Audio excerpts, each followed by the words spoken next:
Andhra Pradesh municipal engineering, town planning and sanitation workers trade union చేపట్టిన సమ్మె శనివారం 6వ రోజుకు చేరింది. ఇంజనీరింగ్ కార్మికులకు సంక్షేమ పథకాలు వర్తింపజేయాలని యూనియన్ నాయకులు డిమాండ్ చేశారు. తమ హామీలకు అనుగుణంగా న్యాయం చేయాలని ప్రభుత్వానికి విజ్ఞప్తి చేస్తూ సమస్యలను పరిష్కరించని పక్షంలో ఉద్యమాన్ని మరింత ఉధృతం చేస్తామని హెచ్చరించారు.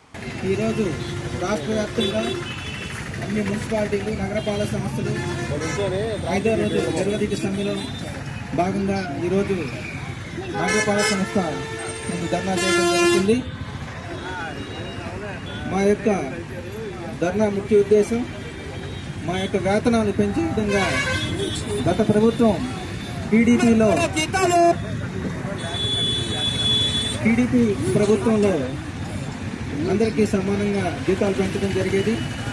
అదేవిధంగా కార్మికులు సాధారణ మరణం చెందితే 2 లక్షల రూపాయలు ఎక్స్గ్రేషన్ ఇచ్చేవాళ్ళు. అదేవిధంగా ప్రమాదవశాత్తు చనిపోతే 5 లక్షల రూపాయలు ఇస్తూ ఉండేవాళ్ళు. అదేవిధంగా మట్టి ఖర్చుల కింద 15,000 రూపాయలు ప్రభుత్వం నుండి కార్మికులకు అందేవి. తద్వారా వైసీపీ ప్రభుత్వం వచ్చిన తర్వాత జీతాలు అనేవి కార్మికులందరికీ కూడా కొంత వ్యత్యాసంతో కొన్ని శాఖలకే పెంచడం జరిగింది. సమన్వయం జరగలేదు.